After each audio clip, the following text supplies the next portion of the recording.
Hello વિદ્યાર્થી મિત્રો, કેમ છો? મજામાં ને? હેપી ન્યૂ યર વિદ્યાર્થી મિત્રો. ઘણા દિવસે મળ્યા.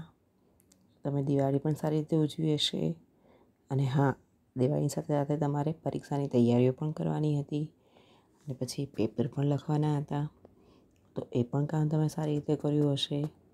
એને વિદ્યાર્થી મિત્રો, મજા આવી ને? સારી રીતે દિવાળી એન્જોય કરીને? ચલો તો પછી હવે આપણે આપણા ભણતર તરફ પાછા વળીએ.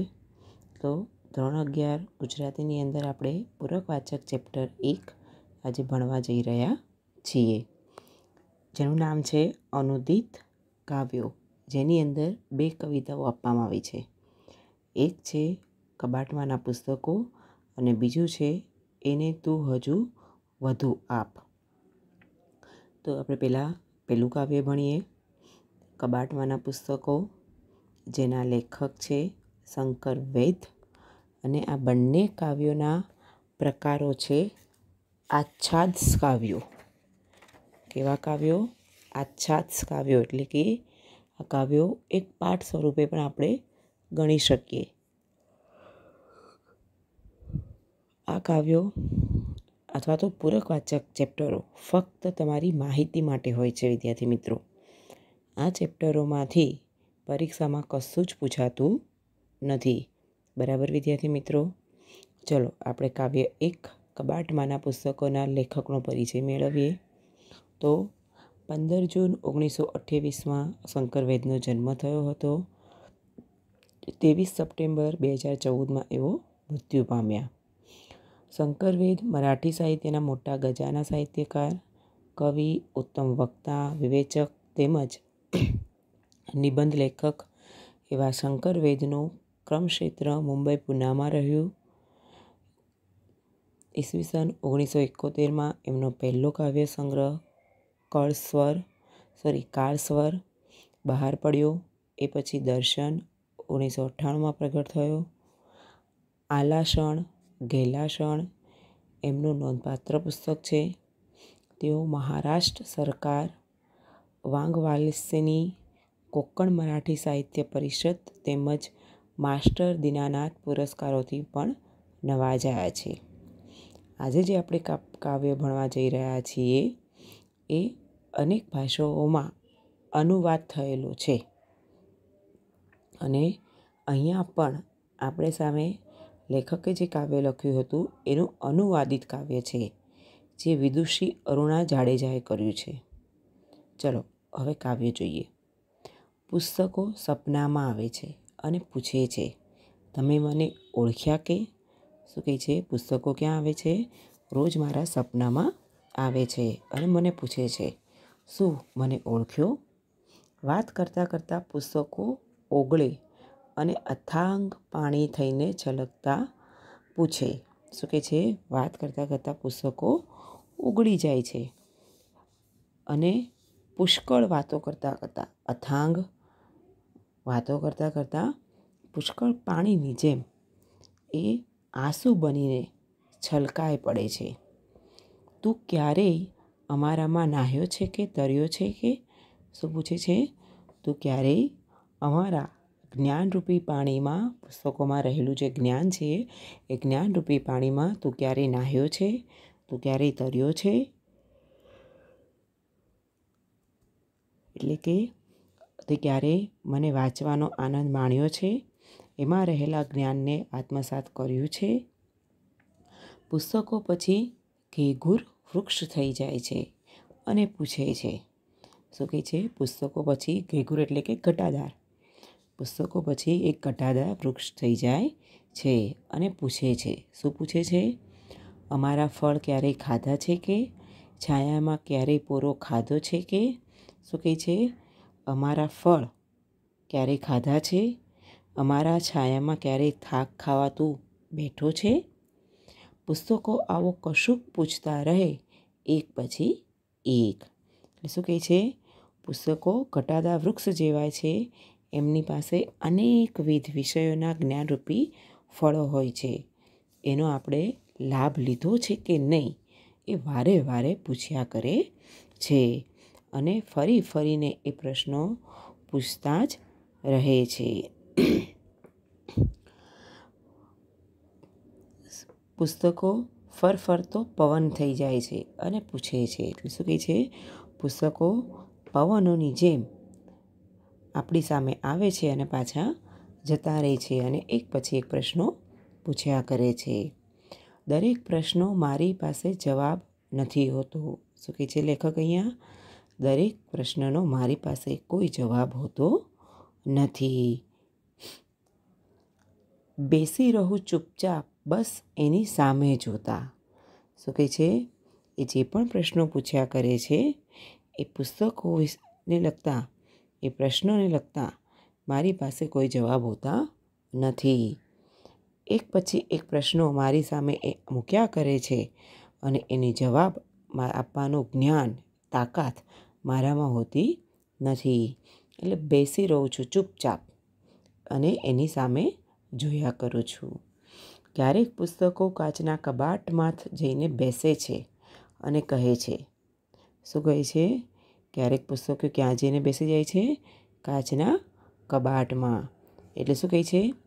પુસ્તકો નજર સામે હોવા છતાં એને વાંચ્યા ન હોય, તેમાં રહેલા જ્ઞાનને જીવનમાં ઉતાર્યું ના હોય અને પછી પૂછેલા પ્રશ્નોનો ઉત્તર ક્યાંથી આપો? એટલે ચૂપચાપ બેસી રહેવા સિવાય કશું જ કરી શકાતું નથી. માટે એ પુસ્તકો પછી થાકીને ક્યાં જતા રહે છે? કાચના કબાટમાં જઈને બેસી જાય છે અને છેલ્લે કહે છે, એટલે સરવાળે તો અમારી જિંદગી ફોગટ જ ને. એટલે પુસ્તકો શું કહે છે છેલ્લે? અંતે તો અમારી જિંદગી શું છે? નકામી છે, વેડફાઈ ગઈ છે. પુસ્તકો મૂંગા મંતર થઈ જાય છે. શું કહે છે? પુસ્તકો કેવા થઈ જાય છે? મૂંગા મંતર એટલે કે મૂંગા થઈ જાય છે, ચૂપ થઈ જાય છે. ઝૂરીએ જાય છે. ઝૂરીએ જાય છે એટલે કે એ દુઃખી થઈ જાય છે. પોતાની જે કલ્પનાઓ છે એ કલ્પનાઓ છીણ થઈ જાય છે. એટલે કે કોઈ મને વાંચશે, મારામાંથી જ્ઞાન મેળવશે, કોઈ નવો રસ્તો તરફ શોધશે, એવું જે એની કલ્પનાઓ છે એ કલ્પનાઓ ત્યાં છીણ થઈ જાય છે. જાતને ઉદયને હવાલે કરે છે. છેવટે શું કરે છે? પોતાની જાતને મિટાવવાનો પ્રયત્ન, એટલે કે પોતાની જાતનો નાશ કરવાનો પ્રયત્ન કરે છે. એટલે શું કહી દે છે? પોતાની જાતને ઉદયના હવાલે, એટલે કે ઉદય એક જીવડું છે, એક જીવજંતુ છે જે લાકડાને અને પુસ્તકોને કોરીને ખાઈ જતું હોય છે. એટલે કે એને હવાલે શું કહી દે છે? પોતાની જાતને કરી દે છે. આખરે આત્મહત્યા કરે, ઘરમાં ને ઘરમાં જ, બંધ કબાટના કારાગૃહમાં. શું કહે છે? આખરે પુસ્તકો શું કહી દે છે? આત્મહત્યા કરી દે છે. ઘરમાં ને ઘરમાં રહેલા બંધ કબાટના કારાવાસ એટલે કે જેલમાં પુસ્તકો શું કહી દે છે? આત્મહત્યા કરી દે છે.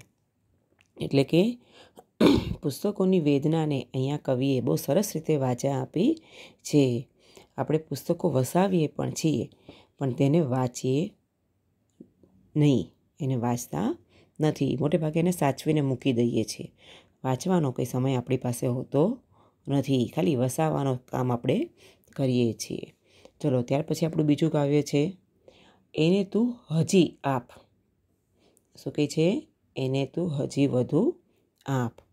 આ જે કાવ્ય છે એ લખનાર કવિનું નામ છે કૈલાશ બાજપેયી, જેમનો જન્મ 11 નવેમ્બર 1934 થયો હતો.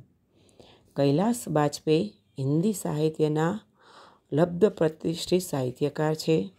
તેઓ MA PhD હતા, અધ્યાપક હતા. દિલ્હી દૂરદર્શન માટે હરિદાસ સ્વામી, સુરદાસ, જે કૃષ્ણમૂર્તિ, રામકૃષ્ણ પરમહંસ અને બુદ્ધના જીવન પર ફિલ્મો તૈયાર કરી. ભારતીય દૂરદર્શનના હિન્દી સલાહકાર સમિતિના સભ્ય હતા. આધુનિક હિન્દી કાવ્યમાં શિલ્પ વિષય પર ડૉક્ટરેટ પ્રાપ્ત કરી. સંક્રાંત, દેહાંત સે હટકર, તીસરા અંધેરા, મહાસ્થાન કા મધ્यांतर, સુફીનામા, હવા મેં હસ્તાક્ષર, શબ્દ સંસાર, અનહદ એમના કાવ્ય સંગ્રહો છે. તેમને અનેક એવોર્ડો પ્રાપ્ત થયા છે.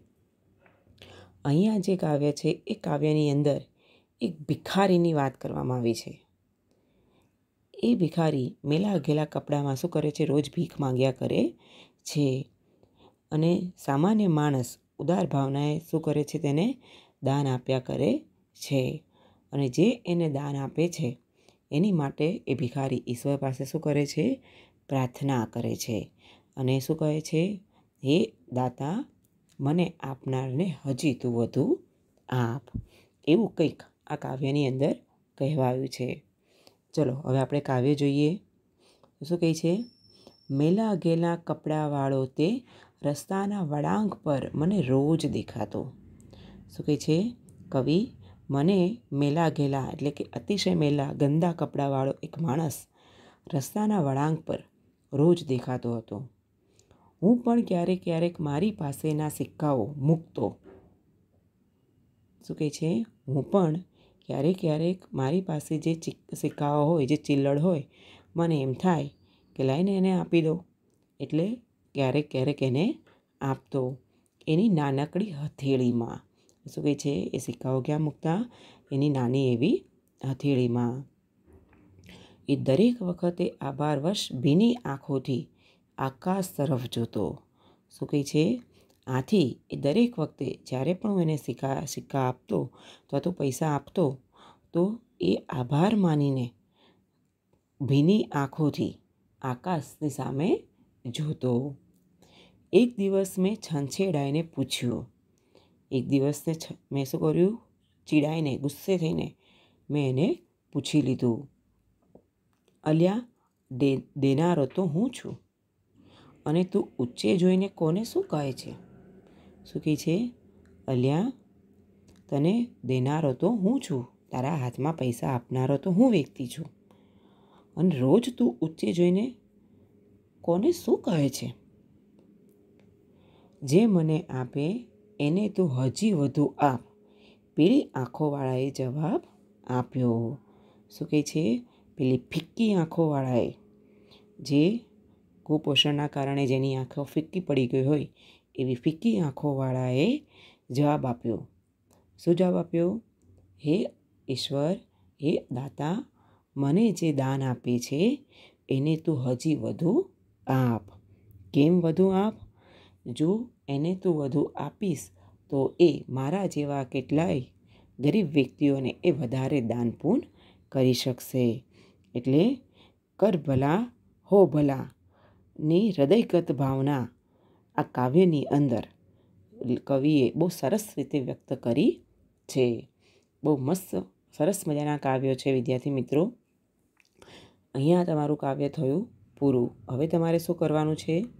તો બંને કાવ્યની નીચે આપેલા જે શબ્દાર્થ છે, બંને કાવ્યની નીચે જે આપેલા જે શબ્દાર્થ છે એ તમારે કાવ્યનું ટાઇટલ આપીને, શીર્ષક આપીને તમારે તમારી નોટબુકની અંદર લખવાનું છે. થેન્ક યુ વિદ્યાર્થી મિત્રો. અસ્તુ.